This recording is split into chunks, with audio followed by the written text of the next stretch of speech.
di bis bu metti di bis bu tiis di fukki fan ak ñeent ci weeru août donc fukki fan ak benn ci weeru août 2018 marché bi lakk boo xam ne nii ay milliards ñoo fi lakk mu doon lu metti lu tiis saa bu ñëw at mi dellusee dañuy taxaw pour fàttali ko bis booba mu doon loo xam ne keroog bi nga xamee ne am na yàlla dogal lo premier ministre ñëw bi ñu dikkee it ñoom seen bopp gis li nga xam ne moo fi xew bi ñu dikkee ñu jël engagement ci wane woon ne dañuy tabax marché bi président de la république moom ci boppam jël avion pour ñëwaat bi mu dikkee gis li fi xew moom ci boppam mu joxe woon ay directives ci ñu tabax marché bi ci nu mu gën a gaawee ba loolu amee man sax bopp man maa ko posé question laaj ko ni ko président dañu bëgg ñu wax nu kat diire bi nga xam ne nii moom la tabax bi war a def mu woo directeur AGETIP laaj ko ne ko damaa bëgg nga jox ma délai moom ci boppam mu wàññi ko joxe délai de 8 mois waaw boobu ba léegi waaw 7 mois 7 mois mu wax ko ne ko yaa ko wax mu ne ko maa ko wax 7 mois daa ci libéré marché bi boobaa léegi dem nañ ci juróom-benni at ba léegi marché bi gis nañ ne des na.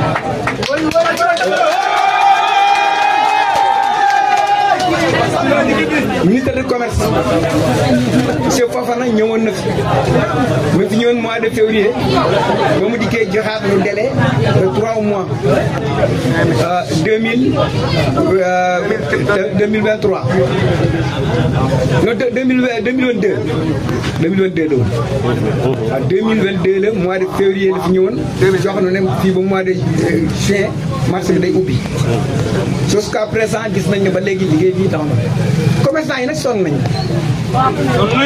trop ñu ci bëree bëri seen alal yàqu na ba dem nañ kenn ñi fi desit dañuy góorgóorlu rek kon ñu ngi ñaan autorité bi nga xam ne actuellement ñoom la fi yàlla teg nañu jéem a xool naka la ñuy def pour marché bi ñu jéem ko ubbi liggéey bi li ci bëri pare na mais des na finition yi nañ ko def pour mën a ubbi marché bi ndax lii nekkatul demande commerçant yi rek demande sociale la boo xam ne muy commerçant yi muy population dëkk bi même mairie bi ci boppam ñoo ko lu ñu mën a am fii ne marché bi ubbi moo leen ko gënal kon état dina def effort noo ngi woo suñu ministre mu jóg taxaw jàpp ci lii ba marché bi ñu def le tout pour ñu ubbi ko kon ñu ngi sant ñëpp gërëm ñëpp directeur promesel ñëwoon na fi barki démb bi mu ñëwee taxaw na fii la mu ñu wax gis na li fi ne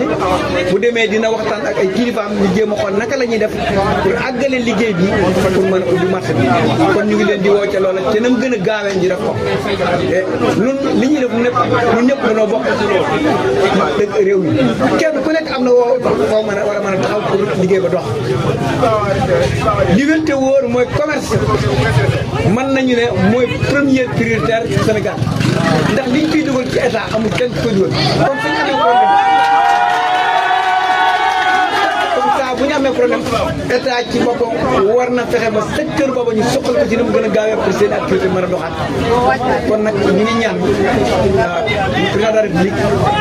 monsieur le premier ministre ministre du commerce ñu def effort ba marché bi ñu ubbi ko ci lu mu gën a gaawee loolu daal lan amante luñ ciy wax su jubee nag yàlla la su dëngee nag ñun ñu ñàkk solo ñii la waaye jub rek lañ ci bëgg ñu gërëm ñëpp di sant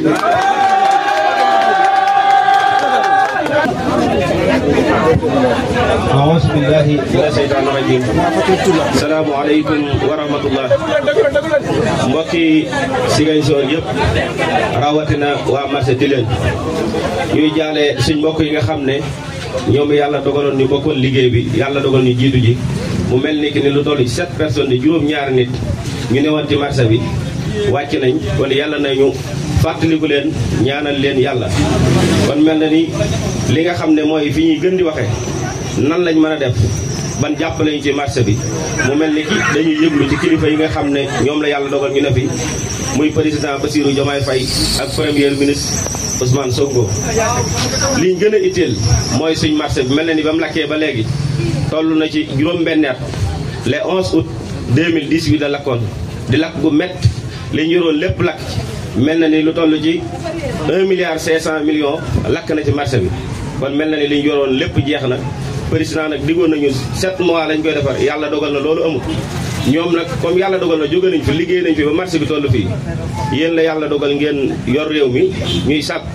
nu mu gën a mën a gaawee jigéen ñi sonn na dëkk Ziguinchor gépp sax la ñuy wax ne sonn nañ ndax marché bi dafa doon marché boo xam ne bu amoon njariñ ci réew mi la ndax mel na ni Guinée Bissau ñëpp fii lañ daan jënd si te fi mu nekk nii Gambie la ñuy def te koom-koom boobu jàll mel na ni war nañoo mën a fexe ba mu toog ci réew mi te kon loolu gouvernement bi ñooñu ci mën a jàppale fexe ba loolu am ci réew mi bi ci dolli ko itam duñ ciy gën a dolli itam nan lañ ñu mën a gën a mën a jàppale ci place yi nga xam ne su àggee mboolem koo xam ne nekkoon nga fi ñu fexe ba nga jotaat sa place ñëpp ñu ngi ci dëkk bi ndax ay gor ay jàmbaar ñu am yaakaar gëm ne mën nañoo liggéey ci dëkk bi ñoo fi ne ñi fi nekk ñëpp ñu ngi ci dëkk bi ñenn ñaa ngi ambela ñenn ñaa ngi toog ci marché bi di taaba taaba te ku ne xam na ne metti na kon loolu mooy li nga xam ne dañ cee war gën a mën a taxaw ba pare gën ñoo jàppale ci ndimbal lu mel ni ki financement DER loolu suñu yaay Aïda Mbodj lañ koy jàllale gën ñoo jox gëdd ci loolu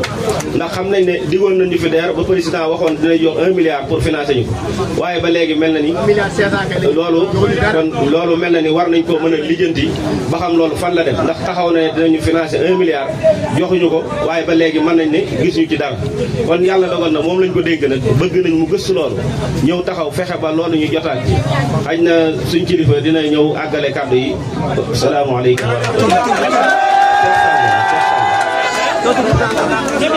man la Cheikh Sall de la communication des commerçants.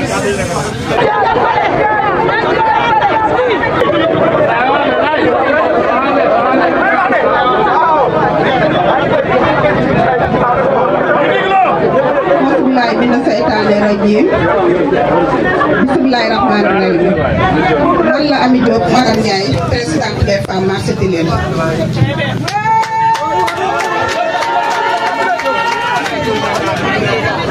ñoo ñëwoon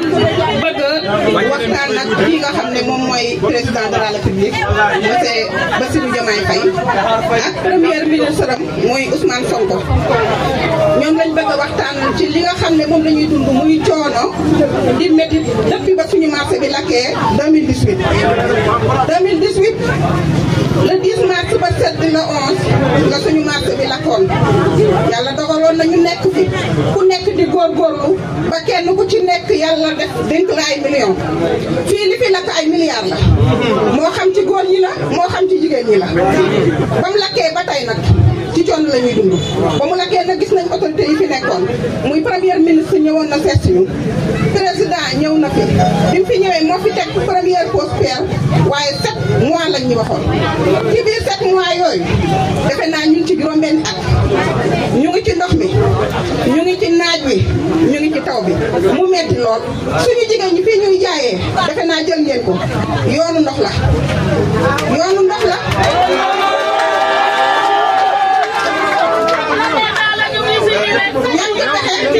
ñàkk pexe moo taxoon suñu président bi nga xam ne mooy suñu baay di suñu tonton booy séeréer ñaanaloon ñu njëkk fii ci waati leen ñu may ñu ko ñu toog fi di fi jaay waaye xalaatuñ ne woon sax nawet dinañu fi fekk dañoo yaakaaroon ne juróom-ñaari weer yi ñu waxoon rek ci la ñuy jotaat suñu marché waaye nag am nañ fi juróom-benn nawet di ay jàmbaar di ay liggéeykat di ñu am jom ñu am fula ñu am fayda waaye lenn rek mooy suñu problème mooy ñàkk fuñu liggéeyee rek mooy suñu problème te jot nañ la nag suñu autorité yii mu suñu président de la République ak suñu premier ministre monsieur Ousmane Sonko yaakaar nañ ne buñ ko yëgee suñu coono dina jeex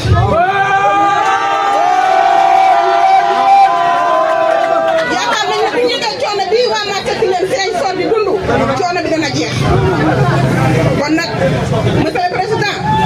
monsieur le premier ministre Ousmane Sonko ñu ngi lay wax ne sa waa marché Tilène sonn nañ marché Tilène bu feeñ sor lu ngeen ñu xettali lu mu gën a gaaw rek yàkkamti nañ ko jigéen ñi dañu nekk fii di jaay taw bi ñëw bu taw bi ñëwee yàlla seede na ne seen taabul yi day demaale mbaar moo mbaar tey bu subaa mbaar ma daan mbaar moo mbaar tey bu subaa mbaar ma dem yoon kon nag sonn nañu kon sonn nañu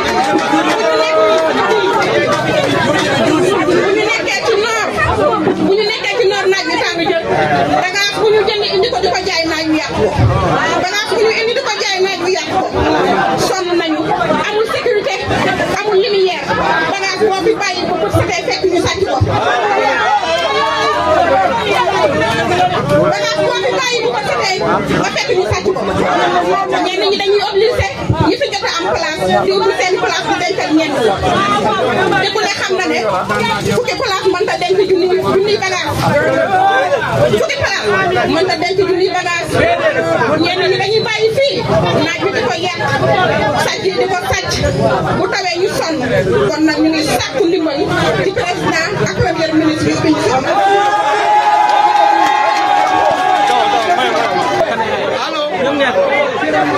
Bonjour à tout le monde. On salue tout le monde qui est ici, en plus particulier la presse. En remerciant la presse de Ziguinchor,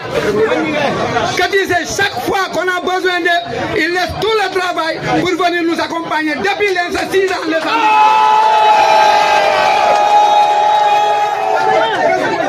de passage, je vais revenir sur ce que Cheikh Sall a dit. On a perdu plus de 7 personnes ici. Donc, c'est une épreuve très douloureuse pour nous. Nous prions pour eux. Nous demandons à Dieu de leur prendre au paradis. Nous rendons aussi, nous venons présenter nos condoléances à la population de Tilène. Grâce à la disparition de notre vaillant chef de quartier, Chantab, qui était un chef de quartier lié avec le marché, lié avec les commerçants, qui nous a beaucoup aidés avec son qui sont décédés. Sans oublier la population de Tilène qu'on avait pris pour que nous serons ici durant 7 mois. Ils nous ont laissé dans leurs maisons, les portes des maisons, les voies qui entourent les maisons. Tout on est resté 6 ans plus. Donc on remercie toute la population de Tilène. On revient maintenant au marché de Tilène. J'espère bien que c'était le 11 août 2018. Dieu est venu avec ce qu'il est venu. On a détruit notre marché. Le marché contenait 615 commerçants, 350 sinistrés.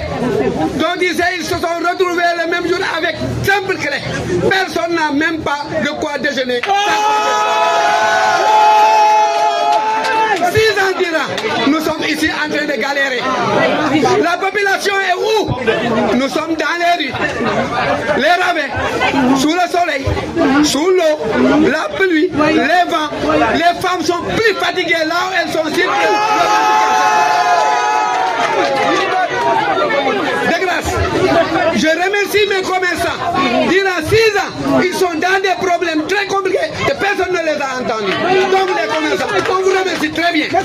Vous avez patienté. Maintenant, venons à l'épreuve. Qu'est-ce que c'est? L'ancien régime nous a promis un marché de 7 mois. On est resté 6 ans sans avoir un marché, avec beaucoup de promesses. Combien d'autorités sont venues nous voir pour que le marché va terminer? Rien en vain. Maintenant, Dieu fait qu'on a un autre gouvernement. Le régime a changé. Il y a le régime de son excellence, M. Bassirou Diomaye Diakhar Faye, et son premier ministre Ousmane Sonko, qui connaît bien la Casamance, qui était maire à Ziguinchor, qui connaît bien le marché de Ziguinchor, qui était ici avec moi au marché de Ziguinchor en visite. Il avait l'espoir de terminer le marché, mais en ce moment le marché n'était pas à sa disposition. Il m'a même promis de faire l'autre, de calculer la superficie de l'autre marché, tout le temps pour qu'il puisse faire l'autre marché. Donc celui-là voulait que ce marché termine dans le plus bref délai. Donc on demande à M. Bassirou Diomaye Diakhar Faye et M. Ousmane Sonko, ce Premier ministre, qui connaît bien le marché de Tilène, qui connaît la population de Ziguinchor. Grâce au marché de Tilène, Ziguinchor étouffe. Parce que tu vois que tous les commerçants qui étaient dans le marché de Tilène, la majeure partie est dans les rues de Boucotte. Raison pour laquelle on est dans une situation très précaire. Parce que si le marché Tilène n'existe pas, le marché Grand Dakar est en chantier, le marché Baneto est en mauvais état, le marché Boucotte aussi est en ruine. Qu'est-ce qu'on veut dire? Ziguinchor n'a plus de marché. Ce qu'on demande à l'État, M. Bassirou Diomaye Diakhar Faye et Ousmane Sonko, on vous demande de faire le tout pour aider la Casamance, aider la population de Ziguinchor, mais ce n'est pas les commerçants. Parce que le marché là, ça concerne toute la région. C'était le deuxième marché de Ziguinchor. 6 ans durant, les commerçants sont dans les rues, dans les zones, ils sont comme des chiens. C'est dur, c'est difficile. Monsieur le Président et Monsieur le Premier ministre, nous vous prions de faire le tout pour nous aider à terminer ce marché dans un délai de plus de 2 mois. Connaissant votre engouement, connaissant votre vie pour le marché et pour Ziguinchor, Monsieur le Premier ministre, nous vous demandons de faire le tout, de donner des directives pour que le marché de Ziguinchor soit terminé dans le plus bref délai.